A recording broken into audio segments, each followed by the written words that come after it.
Night SmackDown last night was one of the weirdest shows I think I've ever watched. I mean, it was just bad. It was just very, very, very bad.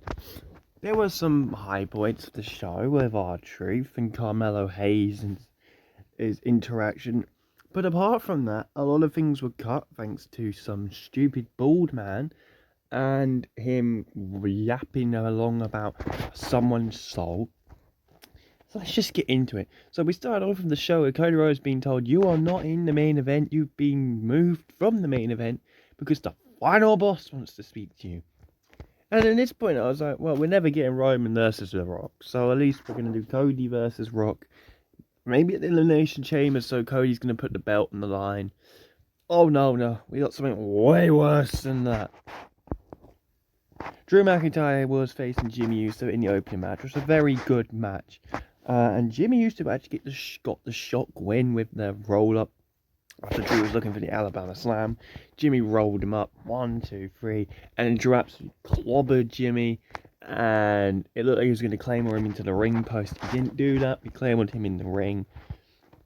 Drew losing makes a weird sense because obviously he's in the Elimination Chamber next week. And I assumed Drew would have a win before going into that. But I guess it wasn't like a superb win by Jimmy. I don't really know. It was a weird show, let's be perfectly honest. Selena Vega had a vignette, and I think this was probably the best thing on the show. No joking. This was perfect. The background was really cool. I really enjoyed the vignette. It was really cool. They kind of starting to build the women's division up, and then they ruined it later on in the show by doing something wrong. So then we had Carmelo Hayes and The Miz, Mellow Don't Miz, which was, look, it's funny, versus the team of R-Truth and a Louisiana hometown hero. And he brought out Louisiana Night as an LA Night. I was great.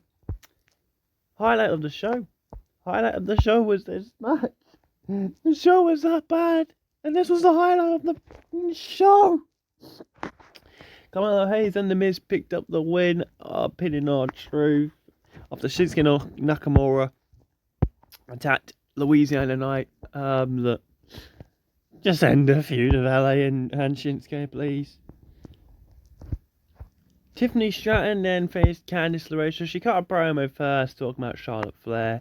I still don't know if Tiffany's a heel in this or the face in this, but she cut a promo talking about Charlotte Flair. Nia Jax and Candice LeRae interrupted. Then they had a match. Tiffany then won. Then Nia attacked Tiffany. Trish Stratus came out to try and help Tiffany, which didn't really go well. She hit an annihilator on both of them. A very safe annihilator as well, I would say. It's like she didn't really hit the move at all. Which some might say was the smartest thing she's ever done in her life.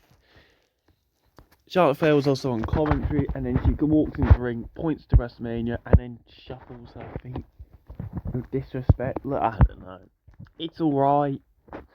You're going to have to do a bit more to build up this Charlotte Tiffany thing. You can't just have her walk out and go, the Queen chooses you, one week and then not cut a promo on her the next week. You can't just give this all to Tiffany. We need to see a promo battle between the two of them. And yet the women deserve a lot better because as much as this match got time, the story, it's just all crap. It's too late for the story now. Yes, they're building up to their match at Chamber. Who knows? It was all rushed, to be honest. Alexa Bliss had a really cool vignette on the show, and there was like snippets of Uncle Howard in there, and then I think at the beginning it said, "Are you in control?" and she said yes. I'm going to say on the fence and say, look, I didn't really enjoy the Alexa Bliss Fiend run as much when it got to her being by herself. When she was with Bray, yeah, I enjoyed it. When she was by herself, it was a bit weird. I'll be honest, it was a bit weird. Some people really didn't like the Supernatural stuff. Look, I think we can try and put it off one more time. It could work. Let's just let it see what happens. I'm not going to say let it play out, because that is one of the worst things to say wrestling right now. Let's just see what happens. It was a really cool vignette though. I really want to see Alexa win the Chamber now.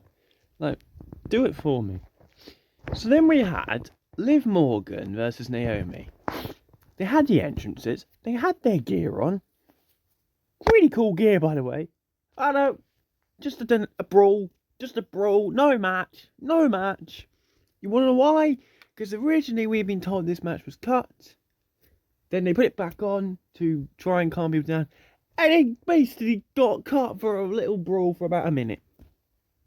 What was the point? They were better off just, I don't know, doing a backstage thing. Oh wait, they did that. They spoke to Bianca Belair and Naomi backstage and like, oh yeah, we're really hyped for this match and everything. Building up the tag team match. This is the only story you've got in the women's division that is going alright. It's building. And you've gone, nah, we want The Rock to talk for 55 minutes. Let's cut the match. Why? You gotta fix it on Raw. I know on Raw we got Lyra versus Dakota and we got the women's tag team title match. Good. Stories, please. Look, it was cool gear. Shit booking. Out came The Rock. Let's talk about this. So first of all, he announced, great car, WrestleMania 42 was going to be in New Orleans. By the way, the crowd sucked all night. It did suck until, I guess, Cody came out. And then Jake Fatu came out. And at points, Tiffy time. There were points of that.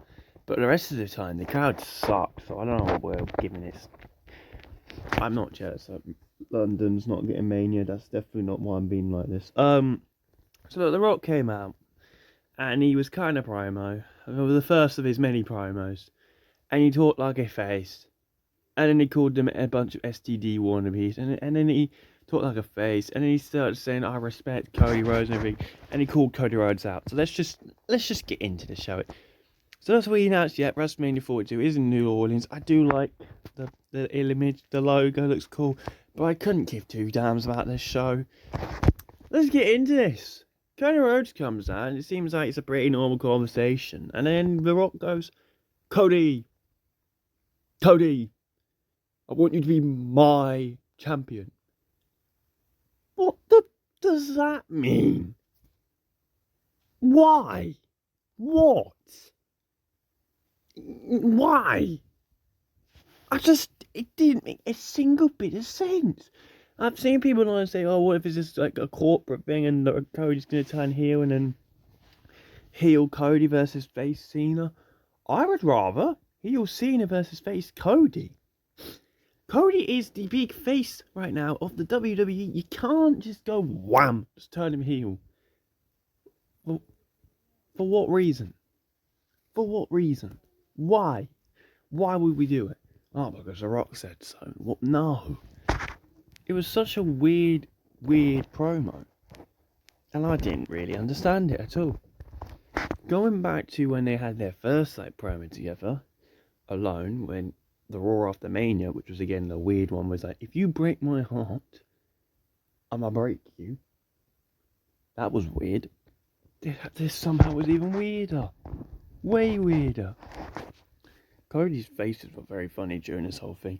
And then he goes, I want that. And you think, alright, so he wants the championship. Okay, wait, we've took 55 minutes, Rock. You say you want the championship. No, not the championship. He wants Cody's soul. He wants Cody's soul. What? What the hell did I watch? He wants a man's soul. And he says, you'll have until the Elimination Chamber to accept my offer. And he starts caressing Cody's cheek. What was I watching? Last year, these two were punching and living daylights out of themselves. This year, oh, well, our mamas are best friends. We're best friends. We drink shots of tequila.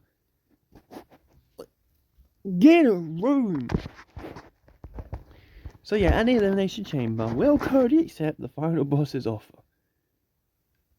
I don't know. Will he? Will he turn on his fans? Will Cody Rhodes turn on the fans? Maybe. Do I want to see a Homelander Cody? Yeah, but it doesn't make any sense to do it now. Is this how we're building to WrestleMania? Gunther's already a heel. Why do we need Cody as a heel? What's the point? It would be more better if we had Cena sell his soul to get that 17th World Championship. Or bloody hell, have CM Punk sell his soul. I don't care. So people who thought The Rock Roman was going to happen, it's not. That's never happening anymore. I just don't think Roman's even turned up to the chamber to do anything. So seriously, what is Roman doing at WrestleMania? And then we had Rock on a press conference later on, but he didn't even say anything about a match with Roman. So yeah, Cody's face during this was so funny. But he just told the story of everyone watching. Oh my, what the hell did we just watch? It was uncomfortable. It was terrible. And it was 55 minutes of my life I'm never going to get back. And I watched this show live. I wish I didn't. Somehow we moved on to that and then have DIY versus the Street Profits. As we get into. But by the way, these two, Jacob and Solo, they kind of saved the show for me in the end. And they are going to have a match, definitely. It's definitely going to happen at Mania. So yeah, DIY and Pretty Deadly had a tag team title match, and it was going alright. It was a decent match. And then the Street Profits caused the DQ. We love causing DQs in these matches, don't we, Triple H? It's your favourite bloody thing. So then we move on to Kevin Owens and Sami Zayn, building up their good story. Fine, this is how you build up a good story. Have these two try to kill each other in Canada and make the main event. Because if I see Cody in the Rock main event, I'm going to lose it. Because it was the worst segment I've ever seen. So yeah, no, look, I'm happy about Kevin and Sammy. Where's Randy Orton though? And then in the main event, we had Damian Priest and Braun Strowman versus Jake for 2 and Solo Sikoa. Jake for 2 accidentally super kicked Solo. Didn't seem to care that he did it. And then Damian Priest hit the South Heaven on Solo. So Damian Priest still hasn't lost a match since November. Getting quite worried that Priest is going to win the chamber now. Look, who flipping knows? It was one of the worst SmackDowns we've ever seen.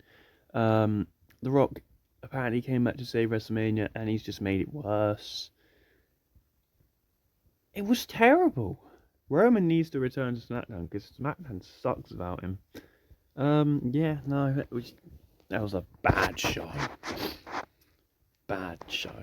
Anyway, I'll see you for Raw, which will hopefully be a lot better.